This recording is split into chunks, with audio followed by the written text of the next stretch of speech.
What is up, guys? So I don't know if you've seen the patch notes yet, but it's like reading an essay and there's just way too much to take in. This is the kind of patch that you get for the preseason. It's huge. So we're going to go over all of the biggest changes, what they are, what they mean for the game, and how you play around them. Yesterday we did look at the strongest champions to watch out for this patch, so I'll make that appear on screen now, just like magic, and you can check that out if you want to. So there are a crap ton of changes, and I've split them into 5 groups to make things easier for you. So objectives and jungle, Hextech items, major mage updates for the big 6, and the minor mage updates for the 10 extra. So elemental dragons are probably one of the biggest things this patch. It's on a 6-minute respawn timer. They are random, but only 3 of them are going to spawn per match. They do actually stack as well, so if you get more of these dragons, then the buff is going to get even better. There are 4 of them. So mountain is true damage to herald, baron, dragon, and turrets. The infernal one is increased attack damage and ability power. The cloud dragon gives you movement speed out of combat, and the ocean one restores 10% of your missing health and mana every so often. I think that one is actually insane. I'm pretty sure the ocean one is really underrated. Now after 35 minutes, those drakes are going to stop spawning, and we get an elder dragon every 10 minutes instead. So when you kill it, you get 2 buffs. Each lasts for 2 minutes. So the first one, attacks and spells burn people for 45 damage over 3 seconds, and you get an extra 45 per stack of dragons you have earlier in the game. The other one is it increases your elemental buffs by 50%. So if you have that bonus AD from the red dragon and you get the elder dragon, you're going to be increasing your AD even more. So the dragon buffs themselves are actually pretty good, but the elder dragon makes them completely overpowered. That is why you actually want to prioritize drakes early, because the more you get early, the better the elder dragon is when you take that, and the easier it is to win. We're going to get into it in a minute, but towers are now harder to take. You don't get as much gold from them. Death timers are shorter as well. So this elder dragon is actually probably the easiest way to win a game if you've got dragons from before. The rift herald is also completely different. It only spawns once now into the game. It has more health, armor, MR, and AD, so it's harder to take and it hurts more. The buff now though is 20 minutes. Actually is 20 whole minutes, and it persists through death. So even if you die, you still have this buff. So when you're alone, you get 5% damage reduction and a thing called corruption. Corruption is going to build up like a shiv wood that stacks on there. At 100, your basic attacks discharge. They deal damage which scale with your level, but it is halved for ranged champions. So the other objective things, Baron lasts a little bit longer. That's nice, I guess, but the bigger ones are the turrets, the towers, whatever you want to call them. Basically, they deal more damage now. The resetting aggro doesn't partially reset their damage either. So basically, the longer you dive turrets for, the more damage it's going to do. They do have lower health, but they finally have base armor and magic resist, so it's harder to take them earlier into the game, and the gold is changed as well. So the first tower, you actually get more local gold. It's 300 now, which is awesome by the way, but the global gold is down. The other 2 have their gold slightly down too, but it's not really as important. The only other thing here is that ability power is better against turrets. So basically you're doing more damage to turrets now than before if you're an AP stacking champion. So towers are going to be a little bit harder to take. It means the late game champions have a bit more time to get back into the game, but the problem is that the dragons are awesome, especially if you can get a few stacks early and then get the elder one later. Early game champions can control dragon way easier than late game ones, so the late game ones kind of have this disadvantage with no buffs when they reach late game. It does kind of fit in here with this, but death timers are down between 20 and 35 minutes, so again it kind of helps with less of a snowball time to get back into the game more, but you still have the issue of drakes stacking up. So those are the objective changes that you actually need to know about in a game. So now let's look at the jungle really quickly. So red and blue buffs scale better into the game, so they're better later but weaker earlier. Red actually gives a tick of damage when reapplied. It's kind of big for heavy attack speed builds or Blade the Rune King and Rage Blade, etc. on AD carries. The buffs only last 90 seconds now, but all you really need to know is give red to an AD carry or a heavy attack speed champion, and give blue to mid lane or a heavy AP champion, and make sure you take them just before you fight. There are 2 other smaller things, but everyone can now see jungle camps when they respawn. You get a little icon on the map. You can plan buff invades and stuff like that. Experience is now also up for junglers on the enchanted jungle item, and it's down for laners. So in theory, junglers should be getting higher levels in the game. So now we're on to items. I covered this stuff first because this is stuff that applies to every single lane, not just mid lane. So boot enchantments are ripped. They are now gone from the game. So is Devourer, but we're replacing Devourer with Blood Razor in the jungle. No scaling, instantly good in the game, 3% max health and attack speed. This is really for farm junglers or heavy attack speed. It's better early to mid game, but it's worse than a sated Devourer. The new Rage Blade is more expensive, more base stats. It now only stacks up to 6 times instead of 8, but at 6 stacks it applies on hit twice, like the blade percentage damage or Vein Silver bolts. Banshee's Veil and Guardian Angel are actually cheaper, but you get less stats with them, so you're kind of just buying them for the passive now. Quicksilver Slash change as well. I hate this, but it doesn't remove combat stuff anymore, only debuffs. This means it removes crowd control like a Mumu ult or Sejuani ult, something like that, but it's not going to remove a Zed ult anymore. And really, you want to replace this with a Sterix or a Guardian Angel against AD assassins. Speaking of Sterix, there's actually a change to it as well. Well, actually not to the item itself, but the interaction with more of Malmortius. So they don't stack anymore at all. Like the shields won't stack. If one of them procs, then the other one isn't going to, and it goes on cooldown as well. So you buy one or the other now, don't buy both. Now the other items aren't really that major. It doesn't affect us too much. I just want to mention one combo though. Warmogs and Spirit Visage together is 400% health regen. Absolutely crazy amount of sustain for someone like Vlad or Garen maybe. It's ridiculous. So Hextech and Mage items, let's do those now. Spellvamp is gone, completely gone on items, still in champions and stuff, but no longer on items. And Revolver now builds into one of 3 things. It's cheaper and it shocks for some damage. The GLP 800, what a dumb name for real, but basically fires spray of bolts that deal damage and slow. The Proto Belt is one of the other options, a short dash and fires a bunch of bolts out. It's kind of like a Vein Tumble if you think of it like that. Finally, Gunblade isn't really any different, it's just more damage basically. You only ever want to buy one of these because they do share a cooldown, but it's good on a lot of mages, especially dual or burst champions. Like you actually add a lot of damage onto your kit, so there's good AP on both of them. Think on like a LeBlanc or an Akali maybe. Now there are loads of new mage items, so I'm just going to explain them super quickly so you get a general idea of when to build which and why. So there are a few basic changes. Tyr now refunds mana spent. Your Catalyst now, when you take damage you get mana back, and when you spend mana you get health back. The Chalice restores health or mana depending on which is lower, and a new item, Lost Chapter, like the old Catalyst, really restores mana on level up. There are 3 really big changes. So Rod of Ages is less expensive now and you get worse stats. The Catalyst passive still though, and it is a really good early lane phase boost, I guess. That's kind of why you buy it now. It's cheaper, you get it in lane, so you have a good lane phase and you kind of snowball off of that. Morello has been changed to a big ticket item, more AP, 20% cooldown reduction, restores mana on kills, and it still has the Grievous wounds as well. So this is like actually a big item now. So Athene is really just for supports now. It's weird, but basically you store damage you deal to champions, then you use that store to heal an ally when you shield or heal them. There are 2 kind of more defensive items actually. So the Abyssal and Zhonya's now have been changed from more offensive to defensive. Abyssal, you get less AP but more MR, and the MR aura scales now. Overall, I think it's actually probably worse of an item. It's kind of like if you're getting bummed, then you really should rush it, but otherwise not really. So Zhonya's is cheaper, it has less AP. It actually gives you some CDR now though, which is kind of nice, but the active part of it, the cooldown is up to 120 seconds from 90, which kind of sucks honestly. So now we have a good idea of the general game stuff, objectives, items, and you can play your games without worrying what has changed. But let's go over the really big mage changes. So Vlad, his Q stacks up to 3 times now. The third one does bonus damage and heals for more. Just wall back and avoid it basically. Don't let him hit you with it. His E is a charged ability. More damage the longer it charged for, but it hits the first target, so you can hide behind minions and avoid the damage. His ultimate now heals per target hit when it explodes, so just be aware that when his ultimate actually goes off, he is going to get a bunch of health back and it might bait you in there. So new Malzahar, the passive. After not taking damage for a while, you get 90% damage reduction and CC immunity. Pretty crazy, but in lane you won't really be feeling that much. Just be aware that at the start of a team fight he's always going to have that up really. His W is one of the biggest changes. It summons voidlings now, and when that attacks a champion or objective monsters, it spawns another one, so you either kill them or you just run away. Simple as that, don't ignore them. His ultimate does max percentage health damage. It's better versus tanks. That's all you really need to know. So really you need to pick some wave clear or poke against him and focus those voidlings. Cassio is really interesting. Her passive now gains movement speed per level. You can't actually buy boots on her anymore. Her W is a completely new ability. It's called grounding now, and it basically has an area where you can't use movement abilities inside. It has 20-second cooldown though, so just go after it, wait for it, back off, then go in. Her E is a little bit different. It doesn't reset anymore, but it does have a very low cooldown. It does bonus damage against a poison target, and it also heals. Really good for objectives, by the way. Kind of the same as before, really. Late game super scary though. She has 6 item slots. She doesn't need boots, so if she actually gets to like super late game, she will be doing more damage than anyone else.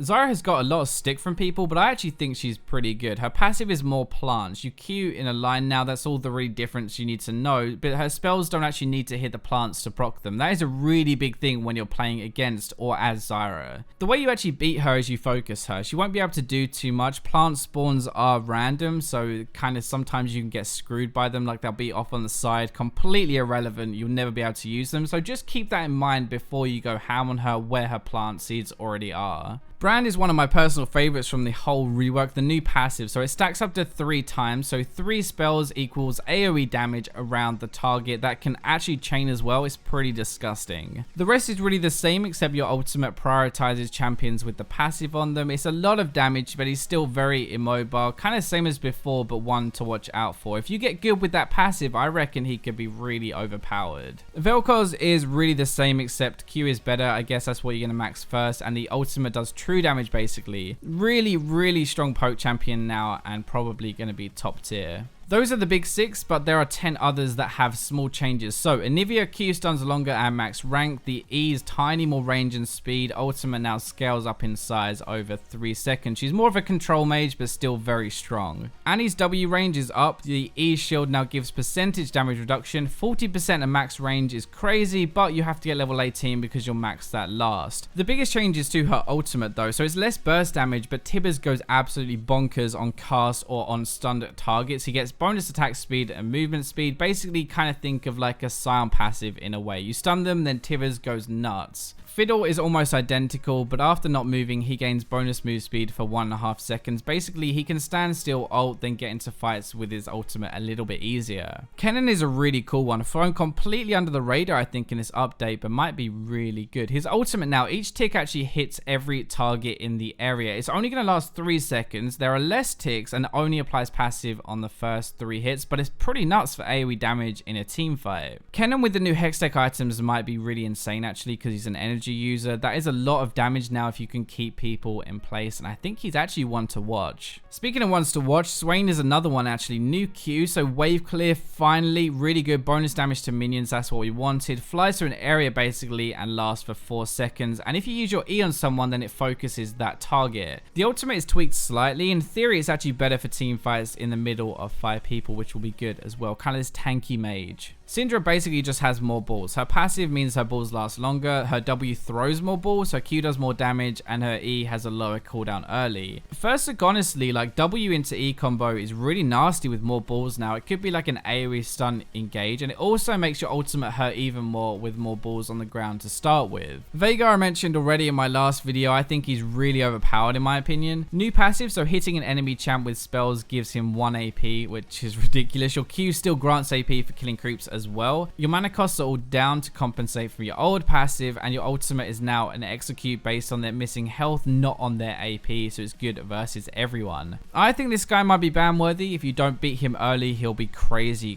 strong. So Victor, his Q damage is buffed, the cooldown is down. His E is a faster laser, base damage down a little bit, but hitting both parts should do more damage. His ultimate, the max damage is way up, like seriously up. It ticks less and ticks are more powerful now though. Initial damage down, but does more over time. Basically, you have to dodge his lasers or you're buggered. He's more of a sustained damage poke mage now rather than a one-shot burst later, but his ultimate in a team fight could do some serious work. There are 2 more. So Xerath, his stun is a bit better long range, not really a big deal though. His ultimate gives more charges per rank. At rank 16, that's 5 charges. It has a bigger range and it zooms out like Jin's ultimate. It's actually pretty nice. 5 charges of late game ultimate is enough probably to one-shot the enemy carry if they can't dodge or you're a god, and that is a really nice thing to actually have to open a fight up. So finally, Ziggs, probably the dumbest change in this whole update, I'm just gonna say. Tower pushing machine now. Your passive ratio on the bomb passive is up. The W destroys towers below 35% of their max health at max rank. It's 25% at rank 1, by the way. I don't know what they were thinking with that one, honestly, but yeah, the ultimate cooldown is lower now, but doesn't do double damage to minions. Honestly, just build a ZZ Rot, Banner of Command, and push towers all day with passive and W. It's really dumb. Well, that is everything you need to know in patch 6.9. Hopefully you have way better of an idea of actually what's going on now. Remember to like, subscribe, comment, share. My voice is actually going, but for now, let's go to the robots.